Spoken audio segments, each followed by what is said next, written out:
여러분 안녕하십니까? 라디오 오늘 강지혜입니다. 박근혜 전 대통령이 오늘 재상고심에서 징역 20년의 중형을 확정받았습니다. 많은 국민을 분노케 한 국정농단 사건이 비로소 마무리됐습니다. 박 전 대통령은 2017년 3월 10일 헌법재판소의 탄핵 결정 이후에 같은 달 31일 구속이 됐고요. 2주 후 재판에 넘겨졌죠. 이재용 삼성 부회장으로부터 최순실 씨의 딸 정유라 씨의 승마 훈련비를 받은 혐의, 대기업의 미르 K스포츠재단 후원금을 내라고 압박한 혐의 등 무려 18개 혐의가 적용됐는데요. 1심에서는 징역 24년에 벌금 180억 원, 2심에서는 징역 25년에 벌금 200억 원, 그리고 오늘 재상고심에서 징역 20년, 벌금 180억 원, 추징금 35억 원이 확정됐습니다. 형이 확정되자 벌써 사면 얘기가 나오고 있는데요. 정치적인 이유로만 접근할 게 아니라 이게 나라냐며 한탄하고 분노한 국민들에게 먼저 물어야 하지 않을까요? 1월 14일 목요일 라디오 오늘 광고 듣고 시작합니다. 파주 센트럴밸리 산업용지 완판 신화를 이어간 상업, 주거, 지원용지 투자의 기회, 역세권 입지에 서울 문산 고속도로까지 남북경협의 수혜지에서 프리미엄 투자의 중심지로 거듭날 파주 센트럴밸리 문의 1522-0844. 자, 따라해보세요. 이카운트 ERP 4만원 회계관리, 이카운트 ERP 4만원 재고관리, 이카운트 ERP 4만원 생산관리. 사업 성공 함께해요. 이카운트 ERP의 모든 기능을 월 4만원에 드립니다. 이카운트 가입비 부가세 별도. 파주 센트럴밸리 산업용지 완판 신화를 이어간 상업, 주거, 지원용지 투자의 기회, 역세권 입지에 서울 문산 고속도로까지 남북경협의 수혜지에서 프리미엄 투자의 중심지로 거듭날 파주 센트럴밸리 문의 1522-0844. 평범한 일상이 포레나를 만나면 출근은 더 빠르게, 휴식은 광교산 숲세권에서, 생활 인프라는 완벽하게 한화 포레나 수원장안에서 가장 앞선 일상으로. 특별한 일상의 시작 포레나, 한화 포레나 수원장안 1644-5060 한화건설. 1월 14일 목요일 라디오 오늘입니다. 1부는 이인철의 시사경제, 참 좋은 경제연구소 이인철 소장과 함께 이야기 나눠보겠고요. 2부 이슈 오늘에선 지난해 12월 32년 만에 지방자치법 전부 개정안이 국회를 통과했습니다. 또 올해는 자치경찰제가 도입되는 해이기도 한데요. 잠시 후에 지방분권운동 대구경북본부 이창용 상임대표 연결해서 이야기 나눠보죠. 또 끝으로 김성수 시사평론가와 함께하는 시간이죠. 김성수의 세상 읽기 이어가겠습니다. 라디오 오늘 생방송 놓치신 분들은요. 안동 MBC 플러스 유튜브로도 다시 들으실 수 있습니다. 많은 애청 바랍니다.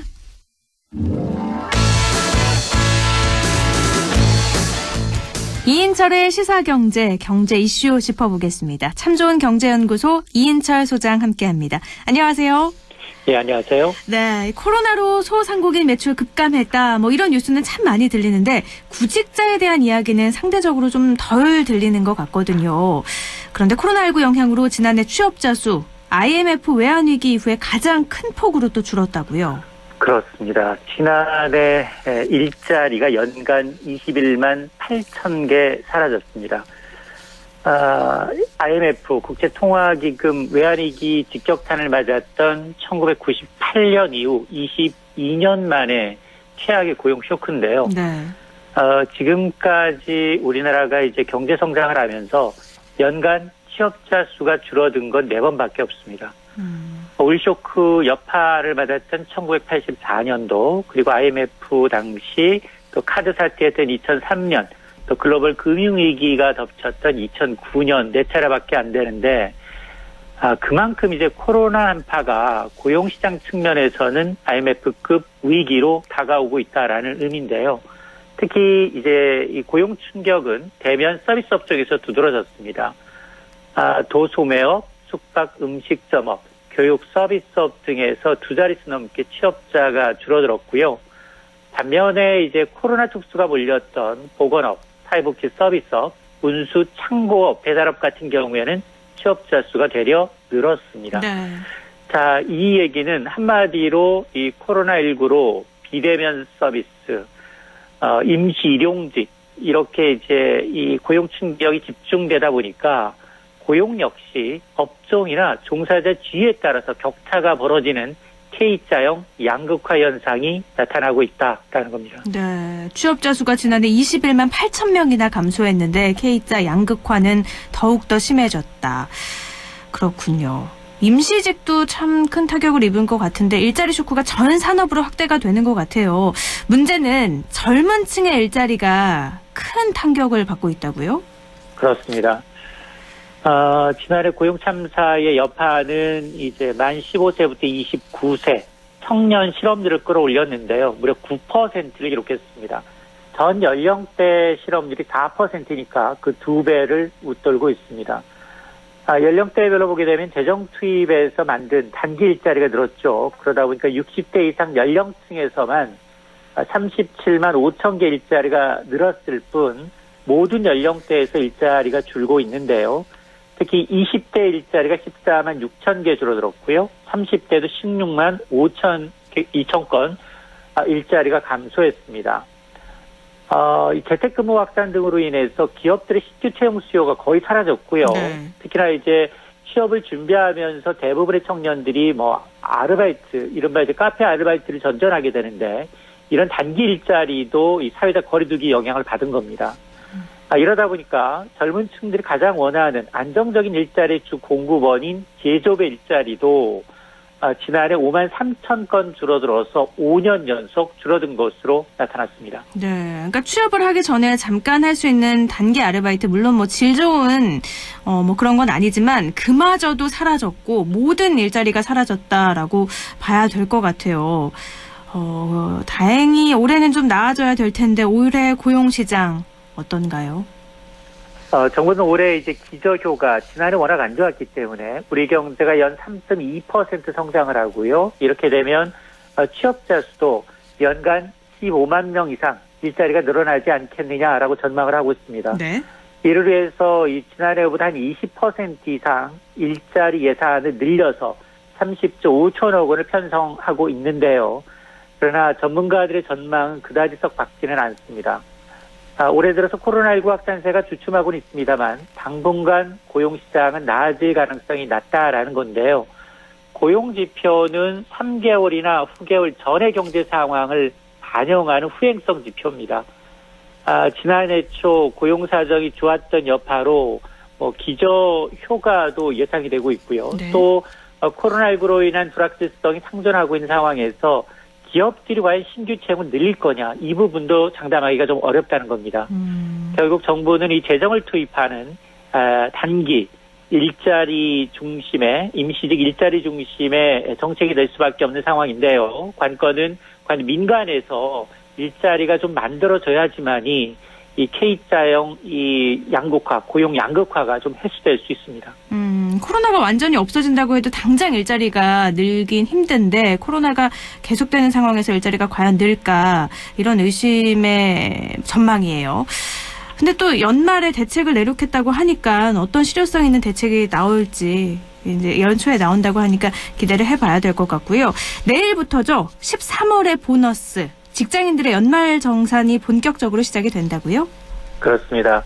15일부터 국세청 홈택스 홈페이지를 통해서 연말 정산, 소득공제, 세액공제 필요한 증명자료를 조회할 수가 있습니다. 매일 오전 6시부터 이제 자정까지 운영이 되는데 다만 내일 너무 집중될 것 같습니다. 한 10일 정도는 시스템 과부하 방지를 위해서 한 번 접속하면 30분간 연속 사용이 가능하고요. 그 즈음에서 접속 종료 예고 창이 뜹니다. 네. 그러면 작업을 저장했다가 접속이 끊긴 이후 재접속해야 이용이 가능하고요. 그리고 2020년 이제 연말정산 간소화 서비스의 가장 큰 특징은 뭐냐면 그 공인인증서가 사라졌기 때문에 민간인증서를 이제 사용 가능하고요. 그동안 이제 그러면 나는 공인인증서 지금 유효기간이 남아서 사용 가능하다 이런 분도 네. 이름은 좀 달라졌습니다. 공동인증서로 동시에 이용이 가능하지만 지금 PC와 모바일 서비스 모두 이용 가능한 건 공동인증서고요. 네. 민간인증서는 PC에서만 이용할 수 있고 모바일 홈택스 어플리케이션 즉 이 손택스에서는 올해는 이용이 좀 불가능한데 어쨌든 이번 연말정산을 하게 되면 환급금을 받거나 내지는 추징금을 내야 한다면 다음 달 2월 월급에 반영이 됩니다. 네, 하나하나 좀 다시 살펴볼게요. 그러니까 이번에는 1회 접속 과부하를 방지하기 위해서 1회 접속에 30분간 연속 사용을 할 수 있는 건데 그러면 작업을 하다가도 30분이 되면은 껐다가 다시 켜야 되는 건가요? 그렇습니다. 앞에 작업했던 걸 저장했다가 다시 아이디로 재접속을 해야 이용이 가능한데 단지 열흘 동안입니다. 15일부터 25일까지가 좀 시스템 과부하 때문에 한 1,700명, 한 거의 2천만 명 이상이 지금 동시에 접속을 하게 되면 과부하가 생길 수 있기 때문에 시차를 두고 좀 하라라는 취지입니다. 네, 그러니까 연말정산이 딱 시작되는 그 시점부터 10일간만은 좀 불편하시더라도 한 번 접촉할 때 30분만 이용하시다는 거 참고하시면 좋을 것 같고요.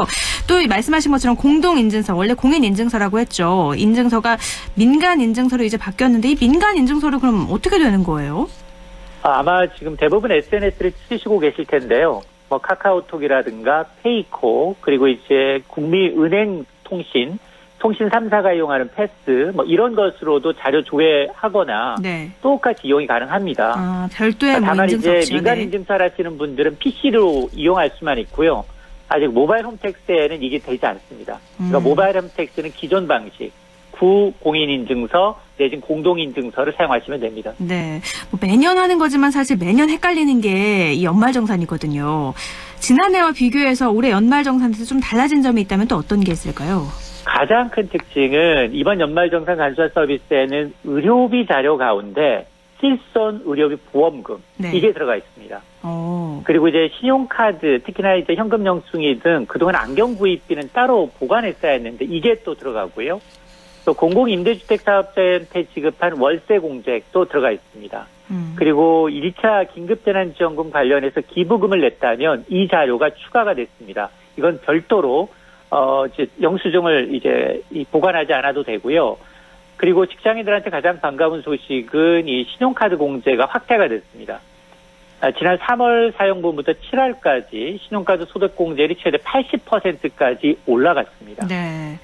이걸 좀 활용하시고 공제 금액도 조금씩 올라갔기 때문에 이걸 확인하시고 그리고 이제 15일부터 17일까지 조회되지 않은 의료비가 있습니다. 이런 걸 이제 신고하시게 되면 20일 이후부터 조회가 가능하고요. 다만 아직도 취약 전 아동의 학원비는 자동으로 조회가 되지 않습니다. 그러니까 이런 부분들은 따로 영수증을 받아서 제출해야 합니다. 네, 항목별로 좀 바뀐 게 있으니까 예전에는 영수증을 모아야 됐던 게 자동으로 올라가는 것도 있으니까 좀 확인을 해서 차근차근 입력을 하시면 될 것 같은데 아까 말씀하신 것처럼 실손 의료보험 보험금 이 간소한 시스템이 저절로 뭐 반영이 된다고 했고요. 또 지출한 의료비 중에서 실손 보험금 수령액은 세액공제 신청해서 또 빼야 된다고 하는데 이건 무슨 말이죠? 실손 의료비 보험금 가운데 이제 이번 간소화 서비스, 그러니까 의료 자료 가운데 이제 국민건강보험에서 내는 의료비가 있고요. 네. 그리고 각 병원마다 이제 하는 의료비가 있는데 이 의료비 보험금 가운데 이제 실손 의료비 보험금 같은 경우에는 그동안에는 이제 청구한 금액 그리고 낸 금액에 대해서 이제 별도로 본인이 이제 납부하든가 아니면은 보험사에서 자료를 받아야 했었던 것을 네. 지금은 이제 보험사들이 자율적으로 자료를 제출하게 돼 있기 때문에 간소화 서비스를 이용하게 되면 이건 확인이 가능한 겁니다. 그렇군요. 그리고요 올해부터 부당 공제로 인한 가산세 폭탄도 조심해야 된다 이렇게 하는데 이건 또 무슨 말이에요?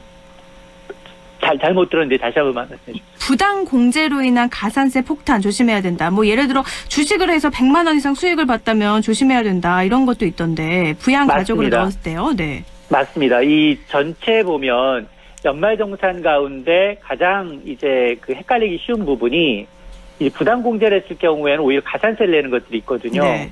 그렇기 때문에 이 지금 예를 들어서 이제 부부의 경우에는 부부 합산일 경우에 배우자 공제를 받게 되는데 배우자가 연소득이 100만 원 이상 있다면 부부 공제를 받을 수가 없는 부분이 있어요. 네. 근데 그런 걸 모르시고 부부 공제를 받게 되면 오히려 나중에 토해 가산세를 물 수 있습니다. 네. 그러니까 누락이나 공제 없이 받는 것이 중요하지 이게 알면서도 이제 실수할 부분이 있기 때문에 이런 것들은 좀 주시하셔야 합니다. 네, 또 요즘에 워낙에 주식 같은 걸 많이 하셔서 수익이 좀 많이 내는 분들도 계시는데 주식으로 100만 원 수익을 봤다고 해도 여기서는 또 참고를 하셔야 된다는 점 아셔야 될 것 같습니다. 또 주식시장 얘기가 나와서요. 워낙 주식시장 요즘 과열되고 있다 뉴스에서 많이 나오는데 공매도 재개 앞두고 있지 않습니까? 불안감이 높아지고 그렇습니다. 있는데 공매도 금지를 놓고 찬반 논란이 참 거센 것 같아요. 개인 투자자들은 공매도를 아예 전면 폐지해달라라고 주장을 하고 있습니다. 그러나 금융당국은 지난해 3월부터 시작된 공매도 금지 조치 예정대로 오는 3월 10일 종료하겠다는 겁니다. 그러면 3월 16일부터는 재개될 수밖에 없는데요. 네. 대신에 불법 공매에 대한 처벌을 한층 강화하겠다는 겁니다. 오늘 4월부터 불법 공매도 행위로 얻은 이익의 경우는 최대 5배 벌금을 매기고요. 아니면 1년 이하 징역에 처하겠다는 겁니다. 지금까지는 과태료, 일회성 과태료만 물면 끝이 났습니다. 그럼에도 불구하고 이런 공매도 제도 보완에도 불구하고 이 둘러싼 논란이 확산이 되고 있는데 개인 투자자들은 지금 뭐 공매도 행위 자체가 사실상 이 자금력을 갖춘 외국인 기관의 전유물이다. 네. 따라서 전면 폐지를 주장하고 있고 일부 정치권도 공매도 금지 연장을 지금 강하게 주장하고 있어서 과연 금융당국이 예정대로 3월 달에 공매도를 재개할지 여부는 좀 더 지켜봐야겠습니다. 어떻게 보세요? 공매도 재개가 될 거라고 보세요? 워낙에 이번에 선거도 앞두고 있어서 예측하기가 쉽지 않더라고요. 지금 뭐 네. 정치적이나 이제 개인 투자자들의 요구는 있지만 지금 공매도를 전 세계가 똑같이 비슷한 시기에 금지를 했는데 네. 아직까지 재개하지 않은 국가가 우리나라밖에 없습니다. 그래서 아마 금융당국은 재개 쪽에 좀 무게를 둘 것으로 보입니다. 그럼 개인 투자자들은 공매도가 재개되면 주식이 폭락할 것이다 라는 입장이 있는 반면에 영향이 좀 제한적일 것이다 말이 많은데 이거는 어떻게 될까요? 일단 그 공매도의 가장 큰 그 개인의 이 핸디캡이 뭐냐면 주식을 빌려주지 않는다는 겁니다. 자금력이 없기 때문에. 네. 그래서 아마 금융당국은 개인 투자자들한테도 주식을 빌려줄 수 있도록 지금은 개인 투자자 비중이 1%가 안 되지만 이 비중을 30%까지 끌어올리겠다라고 얘기했기 때문에 일그러진 운동장을 얼마나 평평하게 만들지 금융당국이 좀 촘촘하게 들여다볼 부분이 있습니다. 알겠습니다. 뭐 정보 접근이 수월한 기관만 유리해서 개인 투자자 피해만 본다는 지적 계속돼 왔는데 공매도 재개가 되면 또 그 다음 시장은 어떻게 바뀌었는지 그 이후에 또 얘기를 나눠보도록 하죠. 오늘은 여기까지 됐죠. 말씀 고맙습니다. 네, 고맙습니다. 네, 시사경제 참 좋은 경제연구소 이인철 소장이었습니다. 라디오 오늘 1부는 여기까지고요. 잠시 후에 2부에서 뵙겠습니다.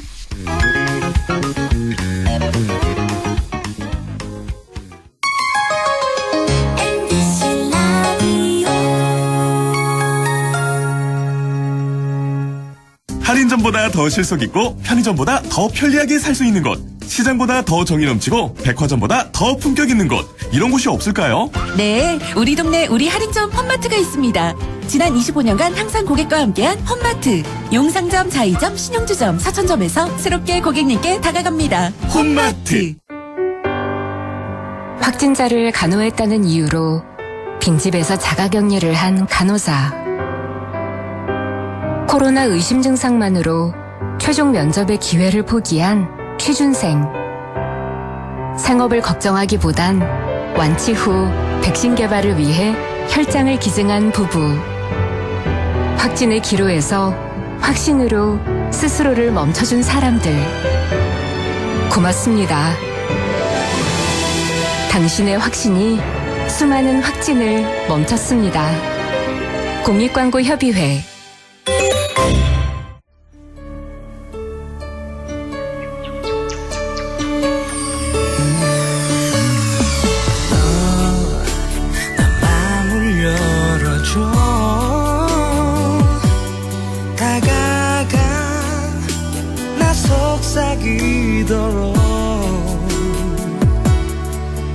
언제나 내 생각으로 행복해야 해요. MBC Radio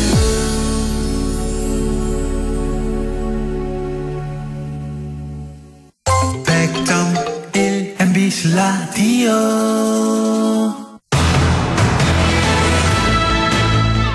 네, 라디오 오늘 2부 순서 이슈 오늘입니다. 2021년 올해는요, 지방자치에 있어서도 큰 변화가 예상되는 시기입니다. 지난해 12월 32년 만에 지방자치법 전부 개정안이 국회를 통과했고요. 또 올해부터는 자치경찰제가 시행이 되는데요. 지방분권운동 대구경북본부 이창용 상임대표 연결해서 이야기 나눠보죠. 대표님 안녕하세요. 네, 안녕하십니까. 네, 지난해 12월 9일이었죠. 32년 만에 국회에서 지방자치법 전부 개정안과 또 자치경찰제 도입을 골자로 하는 경찰청법 개정안이 통과가 됐는데 지방자치 역사의 변곡점 맞은 해라고 봐도 될 것 같아요. 어떻게 평가하세요? 그래, 누가 그렇게 평가하는지는 모르겠는데 네. 이번에 지방자치법 개정이나 경찰법 개정은 너무 한계가 많이 있어 보인다는 평가를 할 수 있습니다. 사실은 우리가 그동안 지역사회가 굉장히 요구해온 지방자치법을 사실 개정하는 거는 그냥 그 개정에 뭐 여러 이렇게 의제나 과제들을 이제 많이 이렇게 제시했다는 것이 중요한 것이 아니고 네.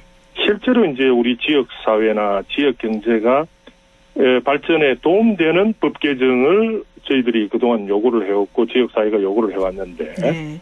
이번에 이런 정도의 변화로는 실제로 우리 지역 사회, 지역 경제 발전에 별로 도움이 안 될 것 같아요. 그러니까 이게 우리 일반적으로 이야기할 때 한상 크게 차렸다고는 이야기하는데 먹을 것이 별로 없는 그런 상태예요. 그렇군요. 그러니까 아마 네? 시도민들이 체감하기 어려울 것 같습니다. 1988년 민선 지방자치가 시작된 이후에 전부 개정은 32년 만에 이루어진 거기 때문에 제가 변곡점을 맞았다라고 했는데 내용 부분에서는 사실은 뭐 그렇게 큰 변화도 아니고 필요한 부분이 아니다라는 입장이신 것 같아요. 그러면 어떤 부분에서 가장 크게 아쉬움이 느껴지세요? 그렇습니다. 이게 이번에 저희가 이제 우리 전국적으로나 각 지역에서 가장 중요하게 요구했던 게 한 세 가지 정도가 되는데 네. 사실은 지방자치가 제대로 되려면 그 지역에서 결정할 수 있는 힘을 강화시키는 게 중요한데 네. 그 중에서도 입법권을 강화해야 됩니다. 네. 그러니까 지금 현재 우리의 지방자치의 현실 속에서는 이제 조례에 관한 건데 이게 조례가 이제 지방정부나 지방의회가 조례를 통해서 지역의 중요한 각 분야의 발전과 변화를 유도할 수 있는 힘을 가진 게 조례거든요. 네. 그런데 이게 이제 뭐 어쨌든 주민의 권리를 제한하거나 의무를 부과하는 데에 이게 법률에 위임이 있도록 하는 게 그게 이제 독소 조항인데 이거를 못 드러냈어요, 이번에. 네. 이게 이제 드러내야 이제 지방정부나 지방의회가 보다 적극적으로 적극 행정을 통해서 지역 경제나 지역 사회를 발전시켜 나갈 수 있는 건데 이걸 못 드러냈다는 거고. 자치 입법권 강화에 대해서 언급은 됐으나 그 부분이 제대로 실현되기 힘들게 개정이 됐다라는 거네요. 그거는 뭐 아예 뭐 검토가 제대로 되지도 않았어요. 네. 그러니까 뭔가 이게 먹을 것이 없는 거죠. 그러니까 실제로 뭐 이렇게 가지수는 많은데 이게 정말 계속 이런 상태로 계속 되는 것 자체가 지금 우리 지역 사회에서 정말 좀 문제가 될 것 같아요. 소문난 잔치에 먹을 것 없다. 딱 이게 생각이 나는데요. 현재 주민자치회가 운영되는 상황이잖아요. 그런데 정작 정식 개정 법안에서는 주민자치회 조항이 국회 논의 과정에서 또 삭제가 됐잖아요. 이건 또 왜 제외가 됐을까요? 그러니까 이게 지금 정말 중요한 게 이제 제가 이야기하는 이제 지방자치법 개정이 중요한 거는 사실은 또 32년 만에 우리가 지방자치법이 개정이 되는데 네. 32년 전에 우리가 지방자치법을 다루면서 가장 중요한 걸 놓친 게 뭐냐 하면 읍면자치를 폐지시킨 것입니다. 네. 32년 전에. 네. 그러니까 이거를 읍면동자치를 복원하는 게 이번에 이 지방자치법 개정의 중요한 또 한 축이거든요. 그런데 이게 전혀 지금 안 되고 있고 또 지금 현재 국회가 이 지방자치나 주민자치에 대한 이해가 기본적으로 낮은 것 같아요. 이게 아니 뭐 문제가 있으면은 더 나은 대안을 제시를 해야 되는데 그런 것도 하지 않고 그냥 삭제를 해버린 거는 정말 문제인 것 같아요. 주민 자치에 대한 인식 자체가 부족한 거다. 없죠. 지금 만약에 있다면은 이런 식의 법을 이런 식으로 개정 안 했겠죠. 네. 또 인구가 하나씩 살펴보면 인구 100만 명이 넘는 도시에 특례시라는 지위를 부여하는 근거가 신설이 됐지 않았습니까? 예. 이것과 관련해서 대구 경북 통합 이야기도 자주 거론이 되고 있는데 지방 분권 대구 경북 통합 어떻게 보세요? 그러니까 특례시하고 또 통합하고는 조금 결을 달리하고 있고요. 네. 그러니까 저희는 이게 특례식 하는 것도 이게 사실은 우리가 분권이 너무 안 되고 있고 또 자치가 제대로 안 되는 분권이 돼야 제대로 된 자치를 할 수 있는데 그게 안 되니까 이제 덩치 큰 지방 정부들이 막 100만 이상이 되는 도시든 뭐 50만 이상이 되는 도시든 좀 큰 지방자치단체들 우리는 좀 인구도 많으니까 좀 특별한 대우를 해달라 하는 게 특례시 아닙니까? 네. 그런데 이제 이런 것도 이제 뭐 제대로 된 특례를 줄 수도 없을 뿐만 아니라 이거는 지방제 덩치가 크든 작든 이제 보다 좀 적극적으로 지방 분권을 통해서 이제 자치를 제대로 할 수 있도록 해달라고 이래 가야 되지 몇몇 그 덩치 큰 지자체가 이제 이렇게 요구하는 것 자체도 이제 사실은 한계가 있습니다만은. 네. 예, 그런 특례시는 뭐 그런 차원에서 이야기할 수 있을 것 같고요. 네. 대구 경북 통합은 사실은 이거는 지방 분권을 전제로 해야 이게 의미가 있는데, 그런데 지금 이런 논의가 제대로 될 수 있을지 이게 좀 걱정이 됩니다. 네. 예. 요즘에 뭐 이렇게 자치분권 기대해 이런 챌린지까지 나오고 있는데 아무래도 개정은 됐지만 앞으로 나아가야 할 길이 더 많다라는 건데요. 지방분권 실현을 위해서는 또 지방의회 역할도 굉장히 중요하잖아요. 예. 이번 개정으로 인해서 지방의회 책임성과 투명성 높아졌다라고 하는데 이건 또 어떻게 보세요? 그렇습니다. 뭐 의회 차원에서는 이번에 의회의 인사권을 방역이든 기초든 의사권을 가져온 거는 좀 의미가 있는 것 같은데 사실은 지방의회는 입법기관이거든요. 네.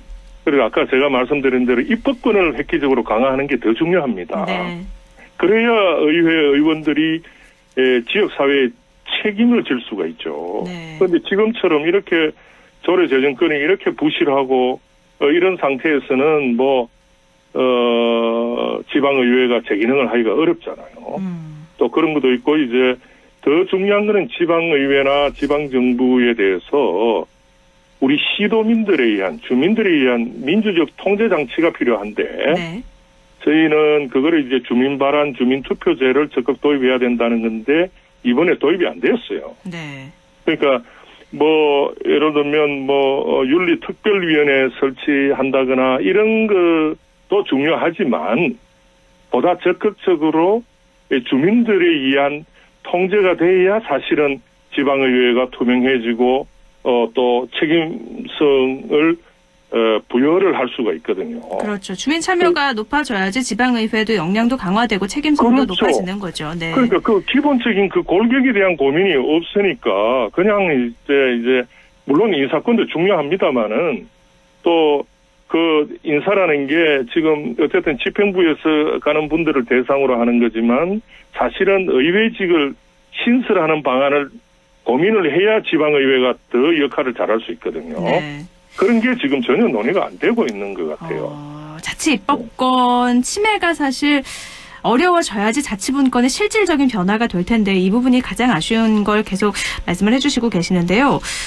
지방분권 뭐 여전히 갈 길은 먼 것 같긴 합니다. 그럼 앞으로 좀 보완과 노력 이제 시작을 했으니까요. 어떤 걸 좀 노력해야 될까요? 그러니까 지금은 이제 어떻게 보면 뭐 제대로 된 게 아니기 때문에 다시 시작한다는 마음으로 해야 될 것 같고요. 네. 왜냐하면 지역사회의 변화에 의미 있는 변화를 가져올 수 있다면 저도 뭐 물론 그런 게 의미 있다고 생각을 하지만 지금은 정부에서 선전하는 정도 수준의 변화는 시도민들이 또 주민들이 체감하기 어려울 것 같고요. 그래서 저희가 그동안 이제 우리 대구 경북이 어쨌든 지역 소멸 이야기도 있고 뭔가 이게 지역 발전을 위해서 인구도 유출이 되고 있고 여기에 최고의 방안으로 저희가 제시한 게 이제 지방분권 헌법 개정입니다. 네. 그런데 이거는 또 국회가 이제 나서거나 대통령이 나서야 되는데 둘 다 소극적이에요. 그래서 이제 그거는 이제 시도민의 힘으로 앞으로 모아가야 될 거고 뭐 이게 안 되면은 아까 말씀드린 대로 지방자치법을 조례 재정권을 획기적으로 강화하는 내용으로 하고 네. 그다음에 주민자치회 수준이 아니라 읍면동 자치제를 복원하고 부활하는 것. 네. 그다음에 아까 이제 주민들의 시도민도 역할을 할 수 있어야 되잖아요. 그래서 주민 발안, 주민 투표제를 도입하는 거 이런 정도로 이제 지방자치법이 다시 재논의될 필요가 있을 것 같습니다. 네, 지방자치법 강화, 주민자치회도 조금 더 잘 활동할 수 있게 마련이 돼야 된다고 하셨는데요.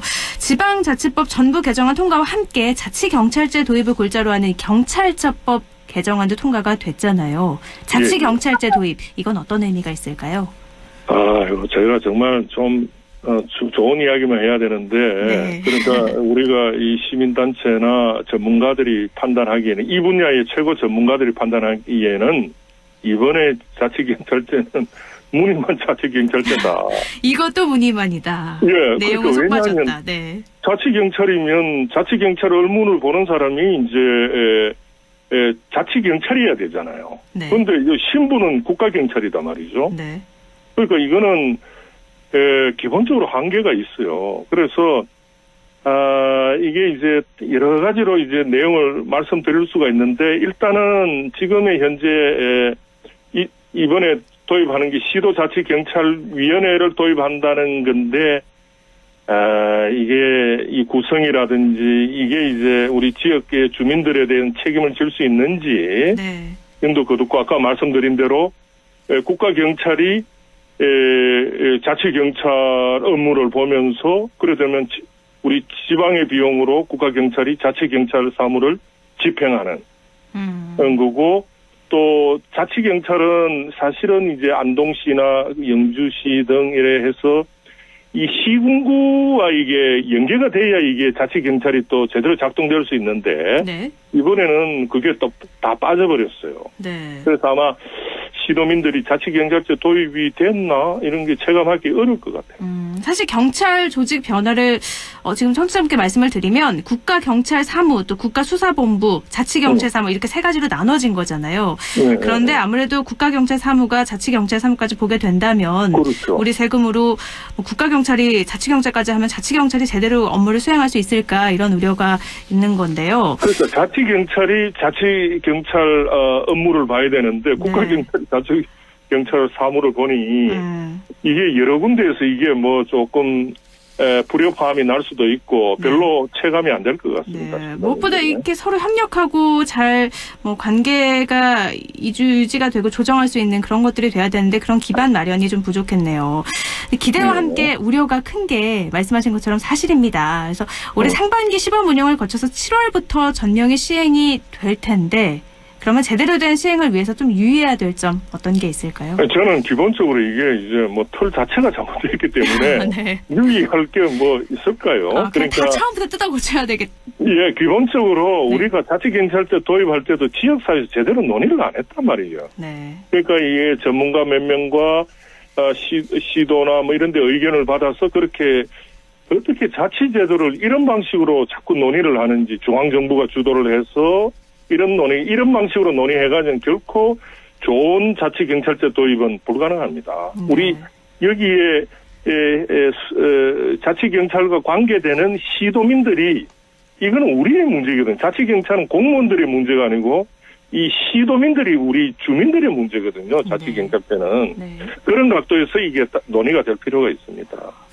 질문을 드리기가 그렇죠? 힘드네요. 네. 네. 워낙 처음부터 잘못됐다라는 말씀이시니까 뭐 유의할 점이나 보완 노력이 아니라 아예 처음부터 다시 시작을 해야 된다는 말씀이신 것 같아요. 그러니까 제주도 수준 정도는 해야 되는데 지금 제주도는 원래대로 그대로 하고 있는데 제주도도 조금 더 자치경찰제를 더 발전시키자 했는데 이번에 그게 무의로 돌아갔죠. 네. 그래서 지금 이거를 뭐 뭐 어쨌든 보완한다거나 이런 게 별 의미가 없습니다. 알겠습니다. 그럼 끝으로 덧붙이고 싶은 말씀 정리를 부탁드릴게요. 예, 좋은 말씀을 많이 드려야 되는데 잘 되는 이야기를 새해부터 이야기해야 되는데 이런 말씀 드려서 죄송한데 이제는 자치는 시도민들이 직접 참여해서 하는 제도가 그게 중심이고 본류입니다. 그래서 이제는 이 시청하고 계신 분들이 우리의 문제를 우리가 해결할 수 있는 자치제 도입, 또 제가 제안하는 읍면동 자치제 도입 이런 데 적극적으로 관심을 갖고 좀 추진하려고 하는 의지를 같이 갖는 것, 이게 좀 당부드리고 싶네요. 네, 제대로 된 지방 분권을 위해서는 지방에 사는 분들의 힘을 모아야 됩니다. 의견을 모아야 되니까 많은 분들의 관심이 필요해 보이네요. 알겠습니다. 그렇습니다. 네, 오늘 여기까지 됐죠. 고맙습니다. 네. 네, 지방분권운동 대구 경북본부 이창용 상임대표와 함께 이야기 나눴습니다. 라디오 오늘에서는 청취자 여러분의 참여를 기다리고 있습니다. 우리 지역에서 발생한 사건 사고 소식이나 함께 토론하고 싶은 내용을 안동 MBC 홈페이지 라디오 오늘 게시판에 올려주시기 바랍니다. 전화와 문자 참여도 하실 수 있습니다. 전화는 851국에 7191번, 문자는 샵 0913번으로 보내주시면 됩니다. 문자는 단문 50원, 장문 100원의 정보 이용료가 있습니다. 여러분의 많은 참여 바랍니다.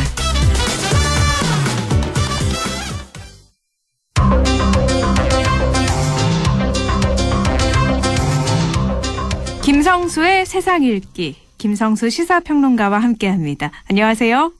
안녕하세요. 김성수입니다. 네, 이번에도 어떤 세상 이야기가 있는지 살펴볼 텐데 오늘까지 코로나19 확진자 숫자를 보면 지역 감염은 400명대로 줄어들고 있지만 방역에 비협조적인 단체들이 있어서 집단 감염은 계속되고 있는 것 같아요. 그렇습니다. 지금 오늘 0시를 기준으로 해서 신규 확진자가 524명 늘어났습니다. 네. 전날 562명보다 38명 줄어들었죠. 그래서 사흘 연속 500명대를 이어갔고 특히 지역 감염자, 그러니까 해외 유입자를 빼게 되면 400명대로 주저앉았죠. 네. 그래서 전반적으로 감소세가 조금씩 눈으로 확인되고 있는 상황이다. 이렇게 볼 수 있는데 문제는 방역 당국이 긴장감을 거둘 수가 없다는 거예요. 네. 왜냐하면 꾸준히 집단 감염 환자가 나오고 있는데 주요 감염 사례 중에서 경북 상주 BTJ 열방센터발 확진자, 여기는 어제 확진자가 거의 세 자릿수 가까이 늘어나서 662명으로 늘어났습니다. 네. 그리고 동부구치소 관련 감염자가 총 1,214명이 됐고, 또 부산에서 국민의힘 이현주 부산시장 예비후보 사무실을 방문한 확진자가 이제 전날 2명이었는데 이제 5명으로 늘어났고요. 실제로 지금 이현주 후보 같은 경우는 밀접 접촉자임에도 이제 명단에서 누락됐다는 의혹까지 불거지고 있어서 네. 여기서 앞으로 어떤 확산세가 나올지 모르는 그런 상황이거든요. 네. 그래서 이렇듯이 보면은 전반적으로 이제 병역에 이제 제대로 성실하지 못했던 곳과 병역을 아예 좀 무시하다시피 보이고 있는 행보를 보이고 있는 그런 곳에서 확진자가 계속 늘어나고 있다고 볼 수 있습니다. 네, 얼마 전에 400명대까지 떨어지면서 이제 300명대가 나올 때가 됐는데 했는데 계속 500명대를 좀 유지하고 있어서 안타깝긴 한데요. 그 중에 하나가 바로 이 상주 BTJ 열방센터일 것 같아요. 워낙에 아까도 말씀하신 것처럼 누적 확진자가 662명이 됐거든요. 예. 상주시가 강력하게 행정소송에 대응할 거다라고 했는데 문제가 좀 심각한 것 같아요. 예, 문제가 심각합니다. 지금 방문자가 2,797명이나 돼요. 네. 그런데 진단검사를 받은 사람이 924명밖에 없습니다. 아직 반도 안 되는 거죠. 예, 33%에 불과합니다. 네. 이거 지금 벌써 보름 이상 지났거든요. 그런데 이렇게 진단을 제대로 받지 않아서는 그냥 걸어다니는 감염 인자들이 파악되지 않은 상태에서 마구 퍼뜨리고 있다라고 볼 수밖에 없어요. 924명 중에서 무려 126명이나 양성 판정이 나왔고요. 확진자 53명이 전국 9개 시도의 종교 집회나 모임 27곳에 참석해서 무려 N차 감염을 450명에게나 시켰습니다. 네. 자, 이게 신천지 사태 때랑 비교해보면 퍼센테이지는 더 높아요. 그러니까 인원은 신천지 때보다 적다고 해도 확진율이라든가 또 지금 진단을 받지 않는 사람들의 퍼센테이지라든가 이런 게 더 높기 때문에 특히 이들은 아예 뭐 백신을 맞으면 노예가 된다는 등 또 연락을 받지 않게 하기 위해서 전화를 꺼놓으라는 등 이런 지침들이 내려갔던 걸로 보이고 있기 때문에 네. 특히 지금 2,797명의 제출 명단의 신뢰성도 의심이 가는 그런 상황이라서 더욱더 문제가 되고 있습니다. 그 명단도 뒤늦게 제출했는데 그 명단도 그렇죠. 신뢰성이 없다. 그래서 네. 문제가 더 크다. 또 상주시에도 행정소송으로 맞대응하겠다 이렇게 나오기도 해서 과연 이 문제의 심각성을 알고 있나 싶기도 한데요. 예. 지자체별 고발 계속 잇따르고 있는데 이 시점에서 좀 이해하기 힘든 판결이 나와서 방역당국의 걱정을 또 키우고 있는 상황 같아요. 예, 그렇습니다. 지금 어제 그 정부의 신종 코로나 바이러스 감염증 방역 활동을 방해한 혐의로 기소된 신천지 예수교 증거장막 선전의 이만희 총회장 감염병 예방법 위반 혐의는 무죄가 나왔어요. 네. 뭐 횡령이라든가 업무방해라든가 이런 걸로 유죄받은 거는 사실은 이번엔 크게 중요한 게 아니고 어떻게 보면 검찰의 별건 수사라고 볼 수가 있는데요. 제일 중요한 것은 이 방역 방해거든요.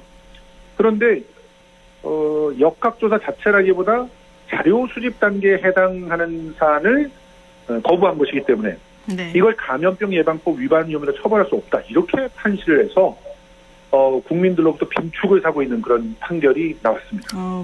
방대본에서는 1심 판결이라 최종 결정 난 건 아니다라고는 하지만 그래도 1심에서 무죄가 나온 건 어떻게 이럴 수가 있을까 싶기도 한데요.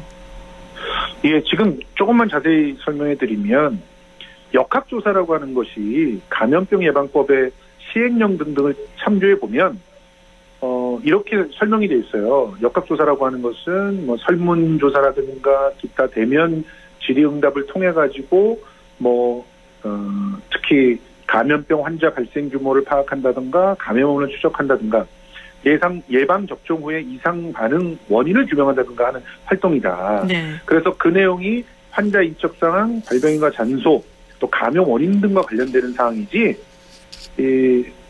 신천지의 모임 장소가 어딘가 또 명단이 신천지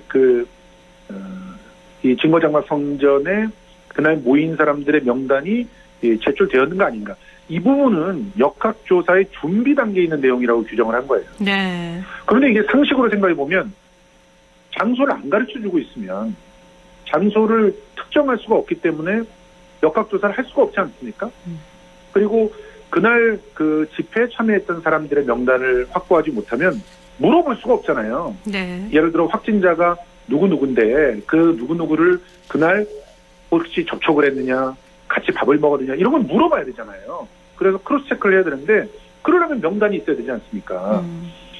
그러니까 이게 참 너무나 보수적으로 판단을 했다. 혹은 작구에 매달려서 판단을 했다. 이러다 보니까 결국 이후에 코로나 방역 관련돼 있는 역학조사를 적극적으로 협조하지 않아도 이렇게 예비 단계에서 협조하지 않으면은 무죄가 나올 가능성이 높아져서 방역에 협조하지 않는 단체들이 더 늘어날 가능성을 높였다 이런 우려가 나오고 있는 그런 상황입니다. 그러니까요. 재판부에서 일부 자료 누락했다고 방역 방해 처벌은 할 수 없다라는 건데 이렇게 되면 문제는 앞으로 이 종교 집단을 중심으로 방역에 대한 방해 행위가 혹시 더 커지지 않을까 우려가 되거든요.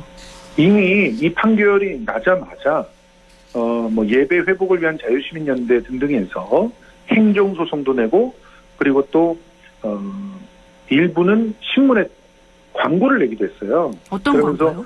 대면 예배는 우리가 양보할 수 없는 그런 선택이다. 그렇기 때문에 앞으로 교회에 대한 방역 조치는 계속 거부할 수 있다. 이런 식의 주장들을 했는데 참 큰일입니다. 지금 이런 상황들이 계속 교회를 중심으로 일종의 반정부 활동처럼 진행이 된다면 코로나의 어떤 확실한 확산세를 꺾기 위한 그런 작업들, 거리두기들 이런 것들이 제대로 지켜지지 않을 가능성이 높고 특히 애꿎은 소상공인들이 여기서 피해를 보고 있는 것 아닙니까? 네. 그래서 더욱더 사회적 갈등이 심화될 가능성이 높다. 이렇게 볼 수 있겠습니다. 네, 사회적 거리두기 2.5단계가 계속되고 있는데 소상공인들은 힘들어서 지금 밖에 내몰릴 처지에 모여 있는데 종교를 막는 게 아니잖아요. 그렇죠. 네, 지금 코로나 사태 이런 위중한 시기에 좀 서로 방역 지침을 지키면서 하면 얼마나 좋을까 아쉬움이 계속 남네요. 사실은 그 종교인으로서 가장 그 큰 덕목이 이웃을 내 몸같이 사랑하는 것이고요. 이렇게 아픔이 있을 때는 그 고통을 함께 나누면서 종교가 성장해 오지 않았습니까? 네. 그런데 지금 이 모습은 사실은 굉장히 이기적으로 비춰지기 때문에 앞으로 상황을 지켜봐야 될 것 같습니다. 네, 알겠습니다. 오늘 여기까지 듣죠. 고맙습니다. 고맙습니다. 네, 김성수의 시사평론가와 함께했습니다.